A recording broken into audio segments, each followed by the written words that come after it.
Dios nos bendiga, hermanos y hermanas. Libro de Oseas. Cuando citamos libros pequeños del Antiguo Testamento, siempre tengo que decir, no tenga problemas en ir al índice si no lo encuentra. Por dos razones. Primero, porque pues es de los pequeños libros del Antiguo Testamento. Por tanto, segundo, es de los menos leídos. Así que está escondidito. Algunos hermanos que están muy acostumbrados a leer la palabra van directo a cada libro. Pero hay algunos otros que no, entonces no tenga pena de ir al índice. Leemos Oseas en el capítulo 6, los versos 4 al 6. Dice así la Escritura: ¿Qué haré a ti, Efraín? ¿Qué haré a ti, oh Judá? La piedra vuestra es como nube de la mañana y como el rocío de la madrugada que se desvanece. Por esta causa los corté por medio de los profetas. Con las palabras de mi boca los maté, y tus juicios serán como luz que sale. Porque misericordia quiero y no sacrificio, y conocimiento de Dios más que holocaustos. Dios, gracias por esta palabra, gracias por quienes hemos podido venir. Queremos aprovechar este tiempo, dejar que tu Espíritu nos guíe, que nada de nosotros mismos se oponga. Cualquier preocupación que ocupa nuestra mente, cualquier situación muy humana, apártala. Ayúdanos a confiar que si estamos más cerca de ti, dando lugar al Espíritu que nos guíe en todo, saldremos triunfantes cada día en toda situación adversa. Que nos gocemos en esta palabra, que aprendamos y nos sujetemos más a ti, en el nombre del Señor Jesucristo. Amén. Pueden sentarse, hermanos, hermanas. Vamos a tomar este tema: el falso arrepentimiento provoca la ira de Dios. El falso arrepentimiento. ¿Hay falso arrepentimiento? Sí, sí lo hay. Arrepentimientos de mentirita. Y no solamente frente a Dios, sino frente a nosotros mismos. Bueno, mire, perdóneme por haberle mentido, por haberle robado, por haberle ofendido, aunque en el fondo estoy pensando, si se me da la ocasión otra vez lo volvería a hacer, porque usted, arrepentimiento falso, de eso hay. Y cuando se trata de nuestra comunión con Dios y hacemos pecados y no nos arrepentimos de verdad, estamos provocando la ira de Dios o el juicio de Dios sobre nosotros. Porque hay que recordarlo siempre, en todo momento, en cada paso que damos. Dios lo sabe todo. No hay nada que usted y yo podamos esconder de los ojos de Dios, ni siquiera nuestros pensamientos. Nosotros vemos nuestra sonrisa. Dios te bendiga, un saludo muy efusivo, qué cariñosa la hermana, pero solo Dios sabe lo que hay en el fondo del corazón, y eso Dios lo sabe. El pueblo de Dios, el pueblo de Israel en el tiempo de Oseas, hermanos, vivía un tiempo de mucho pecado, alejamiento de Dios, idolatría. Hasta los que estaban involucrados en el sacerdocio, mucho pecado. Mire bien que dice: ¿qué haré a ti, Efraín? Efraín, sí, es una de las 12 tribus. ¿Qué haré a ti, oh Judá? Otra de las 12 tribus. ¿Por qué Efraín y Judá? Nosotros observamos que en algún momento de la vida de Israel, muchas veces hablamos de esto, las 12 tribus se dividieron. Las 12 tribus son los descendientes de los 12 hijos de Jacob, para que nos ubiquemos. Dios levantó a un pueblo llamado Israel, y la raíz de este pueblo comenzó cuando Dios llamó a Abraham en el Génesis: haré de ti una nación. ¿Y qué tipo de nación? Diferente: santa, real sacerdocio, luz a las naciones, pueblo adquirido por Dios, nación escogida. ¿Cuántos títulos bonitos? Y entonces después de Abraham vino Isaac su hijo, y después de Isaac vino Jacob, y con Jacob los 12 hijos que dieron origen a las 12 tribus. Y aquí tenemos al pueblo de Israel. Pero este pueblo de Israel, a quien Dios le condujo de la mano, abriendo terreno, abriendo mares, abriendo ríos, sí, así literalmente, los hizo penetrar a las tierras de Canaán. Allí les dio las tierras de esas tribus y empezaron a crecer hasta que se estableció en la nación de Israel propiamente dicha, pero se alejaron de Dios. Hubo mucha idolatría, mucho pecado. Y entonces, cuando dice Efraín y Judá, se relaciona a la división. Mire, se dividieron en el tiempo del rey Roboam, hijo del gran rey Salomón.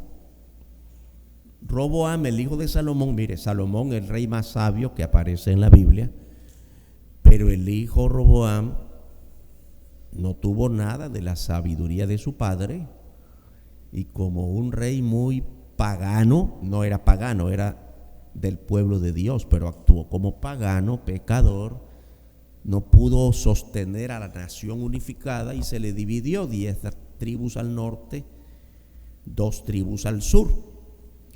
Pero esta enemistad entre las 12 tribus, 10 y 2, fue desde antes de los reyes. Y aquí encontramos que cuando dice que haré a ti, Efraín, ¿qué voy a hacer contigo? Eso es como cuando usted, mire, el niño necio, usted le dice: quédese quieto, haga caso, obedezca, y el niño como que no es con él. ¿Qué voy a hacer contigo? Esa es la expresión de Dios aquí. ¿Qué haré a ti, Efraín? Ya no te aguanto. A los del norte. Efraín es una de las tribus del norte. ¿Y qué haré a ti con Judá? Las tribus del sur. No había una para reparar otra. Esa es la condición, el contexto de las profecías de Oseas. El pueblo peca sobreadvertido. Cuando decimos sobreadvertido es cuando usted le dice al niño: si sigue de necio, lo encierro en el cuarto y no hay wifi y no hay internet. Ay, qué tragedia cuando el niño no tiene wifi hoy, ¿verdad?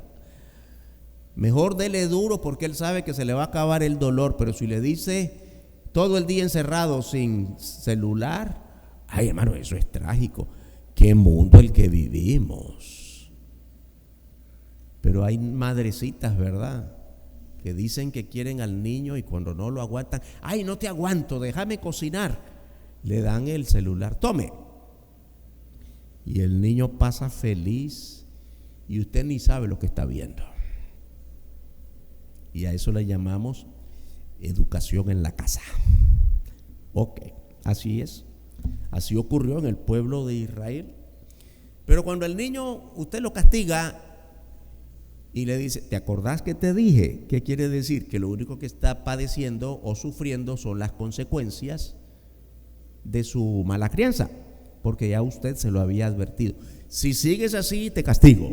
Y por fin llegó el momento en que no lo soportó y lo castigó. Y el niño dice: ¿por qué? Yo te lo advertí. Lo mismo es Dios. El pueblo peca sobreadvertido de lo que le iba a ocurrir si pecaba, porque el pecado abunda. Capítulo 4, versos 1 y 2, allí mismo en Oseas. Oíd palabra de Jehová, hijos de Israel, porque Jehová contiende con los moradores de la tierra, porque no hay verdad, ni misericordia, ni conocimiento de Dios en la tierra. Perjurar, mentir, matar, hurtar y adulterar prevalecen, y homicidio tras homicidio se suceden. Hermanos, oiga, esta última parte, el versículo 2, parece que fue escrito ayer. ¿No le parece? ¿Ha oído usted en las noticias todos los días en las familias de nuestro país? El hermanito que mató al hermanito, el hijo que mató a la abuelita, el hombre que mató a su mujer, la mujer que mató a su suegra. ¿O usted cree que estoy inventando? No, lea. Ahora ya no puedo decirle a los periódicos, ¿verdad? Porque ya periódicos no existen. Pero está el internet, usted está muy informado. Están las redes sociales que si alguien ofendió a uno, dicho que le mató a 3, porque aumentan. Estamos sobreinformados. Y usted sabe que perjurar es jurar en vano, mentir. Ay, los hijos mienten a los padres, el esposo a la esposa o viceversa, el patrón a los trabajadores, vecino a vecino se mienten. Matar, de eso estamos hablando. Hurtar, que es robar. Uy, cuidémonos de con quien va a la par de nosotros en el bus o quien nos queda viendo ahí en la esquina, veo a alguien sospechoso, porque hay robos por todas partes. Adulterar. Ay, hermanos, qué difícil es encontrar matrimonios de 10 años, porque no aguantan tanto. Ahora vamos a ver en el desarrollo de este tema que adulterar aquí no es solamente que él se fue con otra, se adultera contra Dios también. ¿Cómo se adultera? Vamos a ver. El pecado que abundaba en el Israel demuestra que no conocen a Dios. Sí lo conocen y lo rechazan, aún conociendo quién es Dios. Capítulo 5, versículo 4, siempre en Oseas. No piensan en convertirse a su Dios, porque espíritu de fornicación está en medio de ellos y no conocen a Jehová. Espíritu de fornicación, lo mismo que el espíritu de adulterio. Les recuerdo, ¿no?, que adulterio y fornicación se parecen en el hecho carnal, pero que técnicamente no son lo mismo. Adulterio es cuando la pareja está casada y uno de los dos tomó otra relación, se rompió la intimidad del matrimonio, están adulterando. Y fornicación es el vínculo con otra persona, aunque no sean casados. Nunca me he casado y tuve relación con una, con dos, con tres, eso es fornicación. Pero los dos hechos, tanto adulterio como fornicación, son relaciones de la carne, pecado sexual. Qué interesante, vuelvo a decir, la Biblia enseña que también contra Dios nosotros podemos pecar por adulterio y fornicación. Y le adelanto una cosa para desarrollarla después. Esto es porque la iglesia tiene un esposo. El esposo es el bendito Señor Jesucristo. Pero cuando vamos detrás de los dioses ajenos, es que mire, yo no me puedo perder la fiesta de San Sebastián o la de Santo Domingo, porque en eso nací. Ay, hermanito, si tu adulterio no es contra ninguno de nosotros, es contra Dios. ¿No te da temor? Y siempre ha habido hermanos en toda iglesia, no solo aquí, en toda iglesia. Hay una hermanita, digo de nuevo, en toda iglesia, pero conocí una, pues que vino a pedir consejo de otra iglesia. Pastor, es que mi pastor en la iglesia me sancionó. ¿Y por qué? Porque es que él no puede entender que aunque yo soy cristiana de muchos años, me convertí a los 17 años, ya era mayor de 30. Yo crecí allá en mi pueblo cuando mi mamá hacía la celebración del 7 de diciembre, la Purísima. Y de chiquita yo aprendí a andar dejando a la gente que pasaba rezando en mi casa, ¿no? En la fiesta esa que pasan cantando al niño, pues a la purísima, más que al niño. No cantan al niño, cantan a la Virgen, que es una tradición muy propia del país nuestro. A mí me enseñó a andar dejando los alfiñiques y el dulce y las naranjas. Esa tradición yo no la puedo dejar.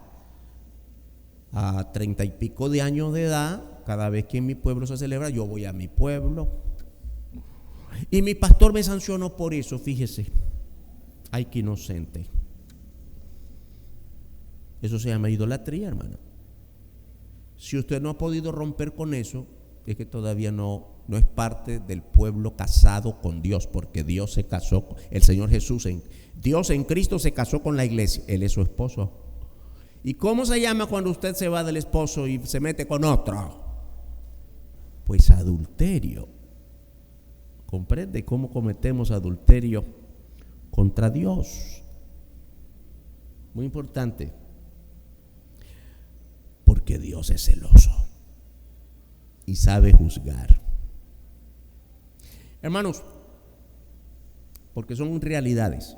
No estamos estudiando Oseas para que alguien diga, pastor, ¿qué cosa tan interesante como historia? Un profeta antiguo, muchos años antes de Cristo.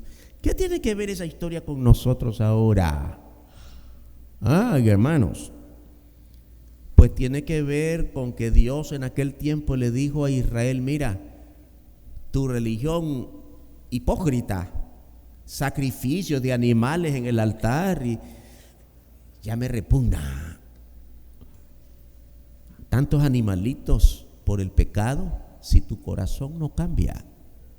Entonces es lo mismo ahora, hermanos y hermanas, cuando nosotros estamos desarrollando una vida lejos de Dios, lejos de toda santidad, lejos de toda pureza, entonces Dios está juzgando al mundo.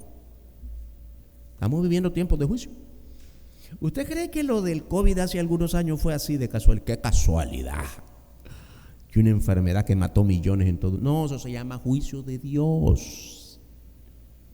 Y el mundo está revuelto por donde quiera que vaya. Va a Estados Unidos, la gran nación, y sigue siendo una gran nación. No tengo por qué hablar en contra de ninguna nación, pero son los ejemplos. Se va buscando la gran vida porque, ¿cómo se llama? El sueño.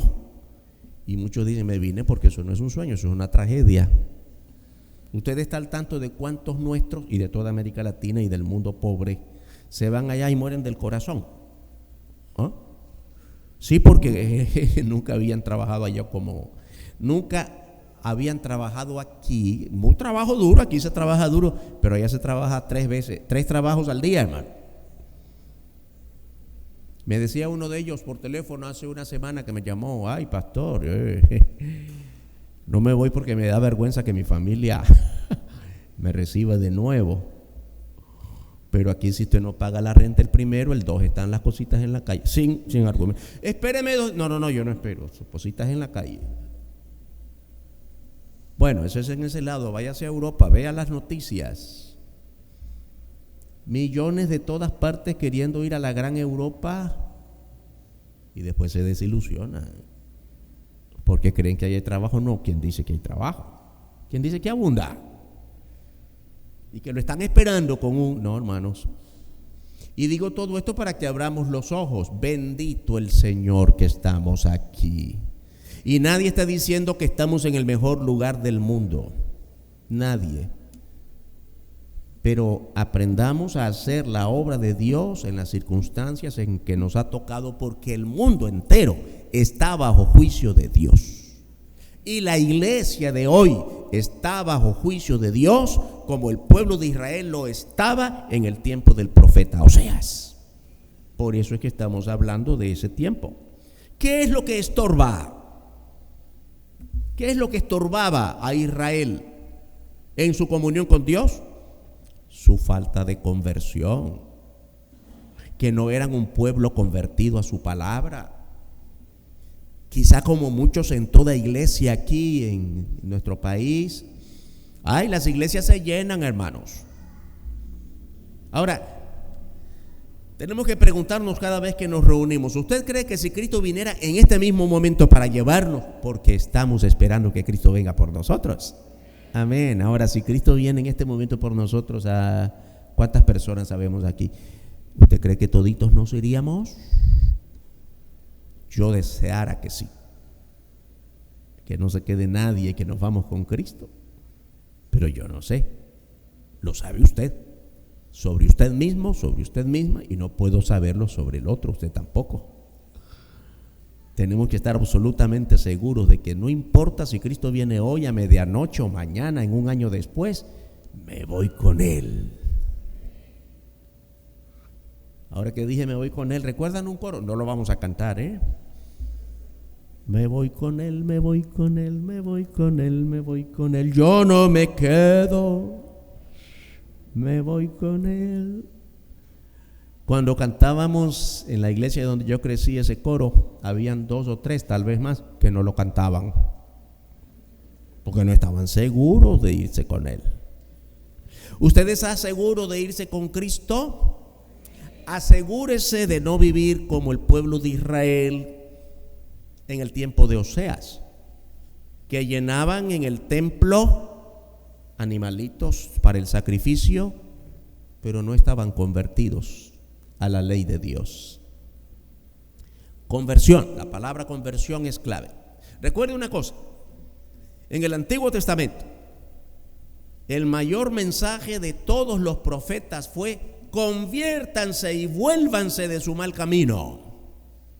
Después abrimos las páginas del Nuevo Testamento y encontramos a Juan el Bautista. ¿Cuál es el mensaje de Juan el Bautista? Convertíos, arrepentíos y convertíos. Y después viene el Señor Jesucristo para reafirmar la máxima forma de predicación de la palabra, la suprema forma a través de la cual Dios Padre se hizo revelar, se hizo conocer entre nosotros, es la persona de Cristo. ¿Cuál es el mensaje de Cristo? Arrepentíos y convertíos. No hay salvación sin arrepentimiento, hermanos. No hay salvación sin verdadera conversión. No lo hay. Ese es el mensaje central de toda la Biblia. La palabra conversión, del hebreo shu, tiene muchos usos, pero lo más cercano al contexto del pasaje de Oseas es alejarse, con la idea de no volverse atrás. Señor, reconozco que he pecado, que he andado en idolatría, en mentira, en chisme, en murmuración, en robo. Yo no sé, cada quien conoce su vida. Confesión y conversión, que significa: Señor, me arrepiento y mi voto delante de ti es no volver a ese pecado. Ay, hermanos, y esta segunda parte es la más difícil. Me puedo arrepentir, pero quizá no me convierto. Ese es un arrepentimiento falso, que a lo que más que llega es a remordimiento. Me da pesar que le hice mal al hermano. Pero es que él se lo merece. Ya caíste. No estás verdaderamente arrepentido. El espíritu de fornicación aquí, en lo que estamos leyendo, no es solamente fornicación carnal o sexual, que también la incluye, pero también es la fornicación espiritual practicada mediante la adoración a otros dioses. Por eso el señalamiento es: no conocen a Jehová, no saben qué clase de Dios tienen. Dios les dio sus leyes, Dios se les reveló como el Dios de ellos y lo hicieron a un lado. Por mucho que pudieron haber conocido, hasta los profetas, y muchos profetas que también pecaron, y los jueces, muchos jueces que también pecaron, y después los reyes, muchos reyes, la mayoría de reyes que también pecaron, y sacerdotes, una gran cantidad de sacerdotes levitas pecaron contra Dios. No conocen a Jehová. Hermano, somos cristianos. ¿Cuánto conoces a Cristo? Óigame, una cosa es conocer de Cristo y otra cosa es conocer a Cristo. ¿No es lo mismo? ¿Cuánto conoce usted de su vecino? Yo sé que sale, va a trabajar, ahí está su familia, va, viene, pero nada más. ¿Cuánto conoce usted a su vecino? Nada, yo con él no tengo nada que ver. ¿Cuánto sé de Cristo? De Cristo sé mucho porque leo la Biblia. ¿Cuánto conoces a Cristo como tu Señor y Salvador? No llego hasta ahí, no llego, no soy religioso. ¿Sabía usted que muchos no religiosos leen muy bien la Biblia?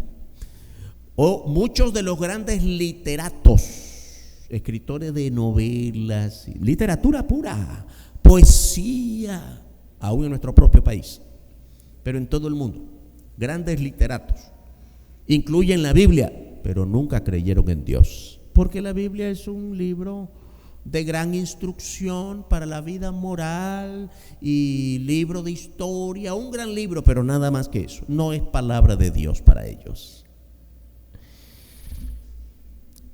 El Señor Jesucristo es el esposo de la iglesia, así lo declara la Biblia. Cualquier forma de idolatría es aborrecer al esposo. Segunda carta de Pablo a los Corintios, capítulo 11, verso 2, Pablo escribiendo a la iglesia dice: porque os celo con celo de Dios, pues os he desposado con un solo esposo, para presentaros como una virgen pura a Cristo. Mire qué interesante. Pablo está diciendo, está adolorido porque sabe que la iglesia de los Corintios está en mucho pecado, y dice: yo les he presentado al Señor Jesucristo como el esposo de la iglesia, para que ustedes se presenten como una virgen. Puede ser que alguna hermanita, yo no sé por qué, la verdad que no me gusta eso, que solo se habla de la virginidad de la mujer sin hablar de la virginidad del hombre. Qué bonito, ¿no?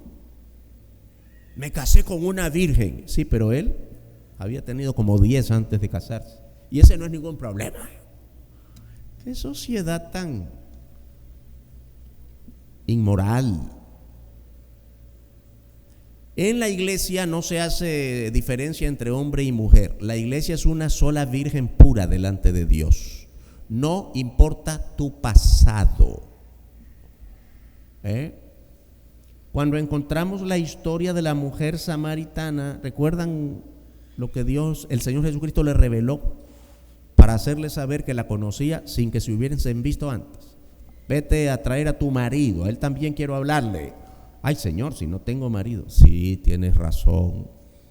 5 maridos has tenido y el que ahora tienes no es tu marido. Ay, ella empezó a ver, yo no estoy hablando con un hombre cualquiera, estoy hablando con un profeta. ¿Cómo sabe mi vida? Y así comenzó, o así continuó, porque no comenzó así, la conversación muy controversial entre Jesús y esta mujer. El punto aquí es, hermanos, que según el relato, según el contexto, no dice allí y la mujer se convirtió, no lo dice así, pero en el contexto de cómo ella fue y pregonó: aquí está alguien que yo creo que será el Cristo, y todo eso, se convirtió. Vamos a creer que se convirtió. Y una vez que se convierte, como todos nosotros nos hemos convertido alguna vez, espero que todos nosotros tenemos una nueva vida en Cristo. Para Cristo ya no valió que 5 maridos había tenido y que el que ahora tenía no era su marido. Ya no valió eso. Es una nueva criatura, es una virgen en Cristo. ¿Comprende la idea? En el sentido espiritual. Hermano, yo no sé tu pasado, pero cualquiera que fue tu pasado, cuando naciste de nuevo en Cristo, cuando recibiste la salvación por la gracia de Dios, por la fe en Cristo, eres nueva criatura. Virginidad en Cristo. ¿Comprende lo que significa eso? Cristo nos ha purificado a los ojos del Dios Padre, que nos ha perdonado por la obra de Cristo en la cruz, y por eso es que Él, convirtiéndose en nuestro esposo, ahora quiere que vivamos como la esposa santa. Y cualquier indicio de corrupción espiritual en tu vida, idolatría, pecado, mentira, cualquier pecado que sea, estás cometiendo adulterio contra Dios. Buscan a Dios falsamente. Uno de los señalamientos que el Señor hace a través del profeta. Ustedes buscan a Dios falsamente, se arrepienten falsamente. Su religión y sus sacrificios no son suficientes para encontrar a Dios. Capítulo 5, verso 6. Con sus ovejas y con sus vacas andarán buscando a Jehová y no le hallarán, porque se apartó de ellos, hermano. Dios no tolera nuestros pecados. Mira, Él nunca deja de ser nuestro Dios, pero hace así los ojos, no te quiere ver en tu rebeldía, en tu pecado. Y aunque cuando te arrepientes, Él vuelve sus ojos sobre ti, pero cuando estás lleno de pecado, se aparta de ti. Las ovejas y las vacas son símbolos de toda forma impura de acercarse a Dios. Religiones, sacrificios, dinero, ofrendas sin comunión personal con Dios. Mire qué interesante. Dice el Señor: ya vuestros sacrificios son horripilantes delante de mí, ya no los puedo tolerar. ¿Sabe? Pero si fue Dios quien mandó que trajeran sacrificios animales al altar. ¿Cómo es que ahora no los quiere? Sí, porque Dios está viendo que de nada sirve que un pecador del pueblo de Israel traiga 10 ovejas al día si no cambia. Siempre está ofendiendo, siempre está en impureza de cualquier forma de pecado. Tu carácter no cambia, tu sentido de ira, rencor, tu falta de oración. ¿De qué sirve que traigamos sacrificios? Gracias a Dios que Dios ya terminó con eso en cuanto al tiempo. Estamos en la dispensación de la gracia, ya no necesitamos aquí un altar de fuego. Pero si hubiese aquí un altar de fuego y todos nosotros traemos cuantos animalitos para el sacrificio traigamos, ¿de qué sirve si nuestra vida no cambia? No hay conversión. A eso es que se está refiriendo cuando habla de religiones, sacrificios, dinero, que son las ofrendas, sin comunión personal con Dios. Se mezclaron con extraños. Capítulo 5, la primera parte del verso 7 dice: contra Jehová prevaricaron, porque han engendrado hijos extraños. Cuando dice hijos extraños, hermanos, se refiere a los hijos que son resultado de haberse mezclado con pueblos extraños. Dios había advertido que no lo hicieran. En el libro de Josué, capítulo 23, versos 6 al 7, dice la Escritura: esforzaos pues mucho en guardar y hacer todo lo que está escrito en el libro de la ley de Moisés, sin apartaros de ello ni a diestra ni a siniestra, quiere decir ni a un lado ni a otro, así rectecito delante de Dios, para que no os mezcléis con estas naciones que han quedado con vosotros, ni hagáis mención, ni juréis por el nombre de sus dioses, ni los sirváis, ni os inclinéis a ellos. Y fue lo que hicieron. Por eso se llama fornicación. Yo soy tu Dios y tú buscas a otros. Por supuesto falso, porque no hay otro Dios que nuestro Dios. Si buscas a otros, estás rompiendo mi vínculo íntimo contigo. Eso es lo que se llama idolatría.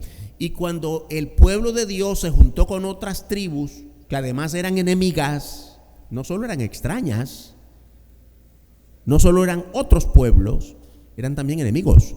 Si por casualidad recuerdan lo que estamos estudiando sobre el tiempo de Sansón, los filisteos, no solo eran extraños, eran enemigos a muerte del pueblo de Israel. Se mezclaron con ellos. Entonces los hijos de esa mezcla es lo que la Biblia llama hijos extraños.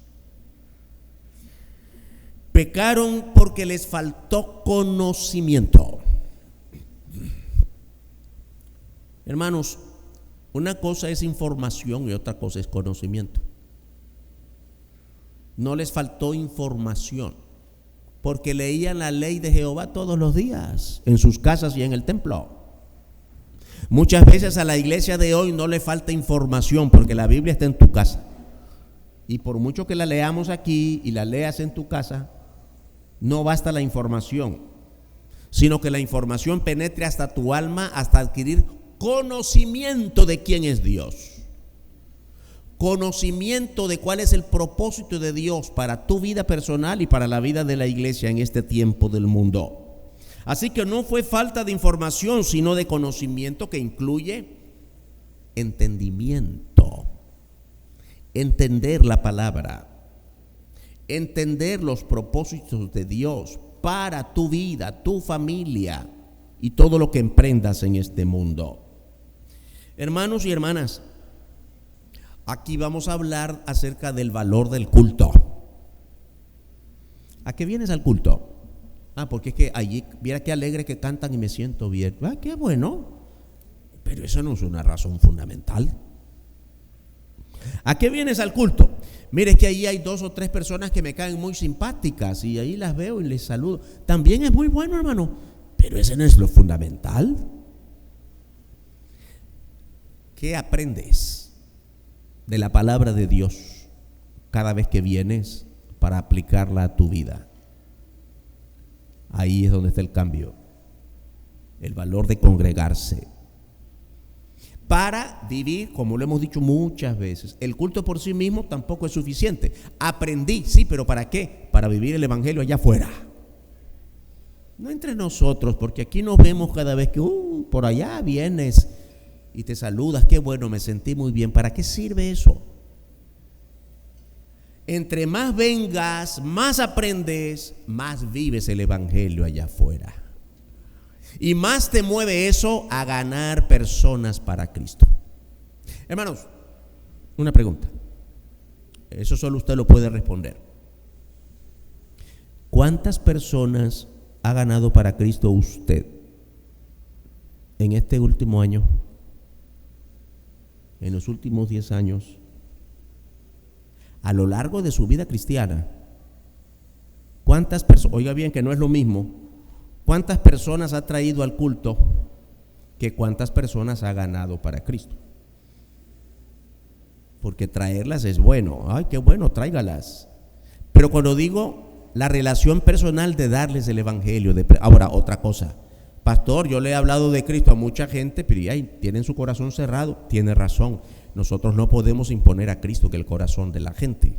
Cada persona tiene que tomar su propia decisión. Pero el punto es que si usted les ha llevado a tal punto de que decidan, eso ya.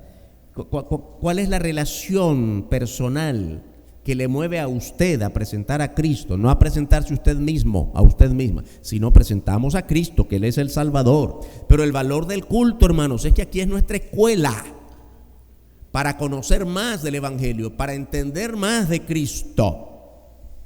Así que ellos, por mucho sacrificio que daban, no aprendieron a conocer a Dios.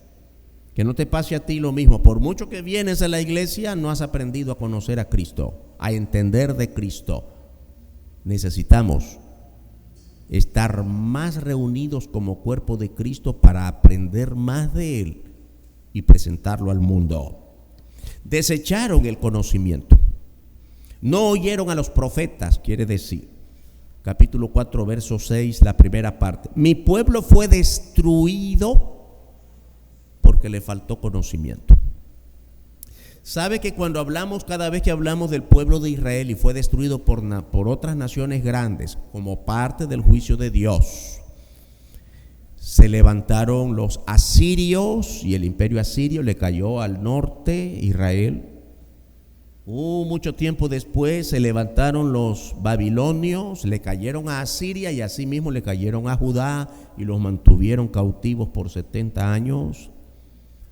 Y después vinieron los persas y después vinieron los griegos y después vinieron los romanos, y los encontramos ya en el Nuevo Testamento al momento de nacer el Señor Jesucristo y su muerte y resurrección. Todavía siguen los romanos. ¿Cómo se levantaron estos imperios contra Israel? Hermanos, porque se olvidaron de Dios, porque fueron destruidos. Y oiga bien que la destrucción no se refiere aquí solamente cuando vino el imperio y destruyó el templo de Jerusalén y destruyeron ciudades y los desplazaron a la población, tanto de Israel en el norte como Judá en el sur. Los desplazaron, los volvieron cautivos. Pero no se habla solamente de esa destrucción. La primera destrucción comenzó en el mismo pueblo de Israel cuando empezaron a apartarse de Dios. Hermanos, de repente nosotros decimos: pastor, ore por mí porque se destruyó mi hogar. ¿Quién lo destruyó? Es que se fue con otra, entonces esa otra es la culpable. No, eso es ya el punto culminante. La destrucción de tu hogar vino cuando desapareció la Biblia como palabra de Dios en tu hogar. La destrucción de tu hogar, de tu familia, de tus hijos, comenzó cuando dejaron de considerar la palabra de Dios en el tiempo devocional. Ni existe tiempo devocional en muchas familias. La destrucción de tu hogar fue cuando tu papá, tu mamá dejaste de ir a la iglesia, y lo mismo da ir o no ir. Así comenzó la destrucción de tu hogar. Todo lo demás que vino, adulterio, fornicación, eso es el final de la historia. No comenzó así. Ay, hermanos, una terrible consecuencia: me olvidaré de tus hijos. La segunda parte del verso 6, capítulo 4, en el libro de Oseas. Por cuanto desechaste el conocimiento, yo te echaré del sacerdocio, y porque olvidaste la ley de tu Dios, también yo me olvidaré de tus hijos. Ah, mira qué terrible. Tú te apartas de mí, yo me aparto de ti.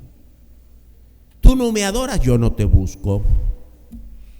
Tú no buscas mi protección, yo no te cuido. Si te arrepientes, yo vuelvo a ti. Vuelve el Señor. Si el Señor ve en ti un corazón verdaderamente arrepentido, no dudes que viene sobre ti en bendiciones. Desechar el conocimiento, hermanos, es poner oído sordo a la palabra. Desobediencia a pesar de conocerla. Sí, yo leo la Biblia, pero ¿cuánto conoces de ella? ¿Cuánto de ella la pones en práctica? Ahora, Dios los engrandeció y aún así pecaron. La larga historia de cómo Dios los sacó de Egipto. Grandes proezas de Dios, de cómo los sacó y los cuidó y les dio su ley y les dio líderes como Moisés y Aarón, y después una vez y Josué, y después ya en posesión del territorio de Canaán. Les dio jueces buenos, no todos fueron malos. Les dio reyes buenos, no todos fueron malos. Y profetas buenos, pero pusieron oído sordo. Su pecado fue tan grande como su grandeza. Dios los engrandeció y así creció su pecado. Capítulo 4, verso 7 en la primera parte. Conforme a su grandeza, así pecaron contra mí. Dios te iba permitiendo crecer y así también iba creciendo, como cuando ocurre con nosotros, hermano. Empiezas por servir. Ay, qué bonito que sirves, hermano, en la obra, pero poco a poco llega la carne y de repente llega un momento en que te vuelves soberbio, arrogante, orgulloso. ¿Comprende? Qué duro es reconocer esto, hermanos, que todos en la carne estamos sujetos a estas debilidades de nuestra propia naturaleza humana. Dios devuelve su ira en santo juicio, como lo estamos viviendo ahora. Santo juicio. No se queje del juicio de Dios, que el juicio de Dios es perfecto. Capítulo 4, verso 10. Comerán, pero no se saciarán. Fornicarán, mas no se multiplicarán. Quiero decir, de nada sirve que tengan hijos si no son santificados en mis propósitos. Ahora, qué cosa tan interesante, ¿verdad? Tengo mucha hambre y como, y a lo mejor 2 platillos, ya no. Pero mire qué interesante. Comerán y no se saciarán. ¿Comprende esto? Es una figura del lenguaje, por supuesto. No se trata de comer con la boca, pero es una figura que dice: nunca van a estar satisfechos por muchos éxitos que pretendan alcanzar. Al final valoras y ¿para qué sirvió todo mi esfuerzo si no encuentro satisfacción? Siempre estoy lleno de envidia del otro. ¿Por qué no alcancé lo que el otro tiene? resquemor, resentimiento, no está satisfecho. Porque nadie fuera de Dios puede alcanzar satisfacciones. Dios demanda que su pueblo le sirva. Dios demanda una iglesia que le sirva. Su juicio es contra la falta de servicio de su pueblo. Capítulo 4, verso 10, la segunda parte. Porque dejaron de servir a Jehová. Dejaron de servir implica que hubo un tiempo en que le sirvieron. Un tiempo en que fueron fieles. Un tiempo en que le adoraron. Un tiempo en que cantaron a su nombre, pero óigame, no fue así como ocurre en nuestro hogar. Ya no le canto más. Ya no le sirvo más. No, eso no es un día a otro. Sino que dejaste de venir, dejaste de orar, le pusiste más oído al que está allí desanimado y te desanimó en vez de tú animarlo a él. Mire que el pastor lo mismo predica todos los domingos. Sí, verdad, no me había fijado. No, yo por eso me estoy yendo a otra iglesia. Y poco a poco te fuiste tú también. Comprende cómo va poquito a poquito. No es de un día para otro. Dejaron de servir significa que hubo un tiempo en que sirvieron. Hubo un tiempo en que la iglesia oraba más. Hubo un tiempo en que la iglesia era más persistente. No fallabas a ningún culto. Hubo un tiempo en que hablabas más de Cristo a las otras personas. Hubo un tiempo en que vivías en verdadero avivamiento. Pero eso, hermanito, vino decayendo. Y solo tú sabes por qué. Y no le eches la culpa al otro. Oh, porque mire, me di cuenta que hay en esa iglesia hipócritas. Todavía estoy tratando de encontrar una iglesia donde no haya hipócritas o mentirosos o habladores. No lo hay. Porque mientras estemos en este mundo no existe la iglesia perfecta. Un gran desafío de nuestra vida, hermanos, es ser constantes en nuestra comunión con Dios. Pablo, escribiendo a los tesalonicenses, dice en el capítulo 5, versos 18 y 19: dad gracias a Dios en todo, porque esta es la voluntad de Dios para con vosotros en Cristo Jesús. No apaguéis al Espíritu. Qué interesante, hermanos, el Espíritu Santo no se apaga solito, Él no se apaga, tú lo apagas. Tú cuando dejas de ser fervoroso, tú cuando te alejas de esa comunión íntima con Dios, tú lo apagas. Primera a los Corintios 15, 58. Así que, hermanos míos amados, estad firmes y constantes. Hay hermanos que solo son firmes, pero no constantes, entonces la firmeza va decayendo. Constantes es firmes todos los días, creciendo en la obra del Señor siempre, sabiendo que vuestro trabajo en el Señor no es en vano, hermanito. Dios sabe lo que estás haciendo. Allí en lo secreto, Él lo sabe. Si estás haciendo lo malo, Dios lo sabe. Pero qué bueno que Él sabe lo bueno que estás haciendo. Lo que significa servir a Dios, reconocerle, quiere decir recibirle. Cuando hemos recibido a Cristo y Él empezó a cambiar nuestra vida. Adorarle, adoración solo a Él. Cualquier otra forma de adoración, dijimos, ¿cómo se llama? Lo dice la Biblia: adulterar a Dios, contra Dios, adulterio. Hacer el bien es la manera en que manifestamos que somos cristianos. Cuando hacemos el bien, es transformación de nuestra vida. Así hacemos ver al otro que el Señor ha cambiado nuestra vida y llevar a otros a su verdad. Hermanitos, por favor, yo creo que la plenitud de la vida de cada cristiano es cuando traemos a otros a Cristo. Si tienes años de ser cristiano y nunca has traído a una sola persona a Cristo, eso es un evangelio egoísta, evangelio solo para mí. Yo me gozo en Cristo, yo soy feliz en Cristo, yo vivo pero no le hablo de Cristo a nadie. Tal vez los otros no merecen la bendición de Dios como yo sí la merezco. Ay, hermanos, qué soberbia. Todo empieza con lo mismo: arrepentimiento y conversión. Dios nos ha amado mediante su Hijo Jesucristo. Nuestra entrega personal a Cristo solo puede ser verdadera porque el falso arrepentimiento provoca la ira de Dios. Por tu arrepentimiento sincero, Dios cambiará tu vida y te dará salvación eterna. Padre, muchas gracias por esta palabra. Gracias, Dios, porque aunque es un libro tan antiguo, la profecía de Oseas es tan clara para este tiempo. Señor, rogamos, ayúdanos a arrepentirnos de verdad y a vivir pendientes de tu mano. Sigan orando, hermanos.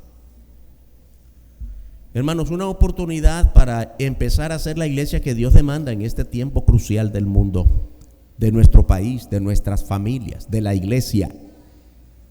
Pastor, mucho de lo que dijo lo puedo aplicar a mi vida. Y yo quiero mostrar verdadero arrepentimiento delante de Dios. Hay cosas de mi vida que debo resolver, que debo enfrentar.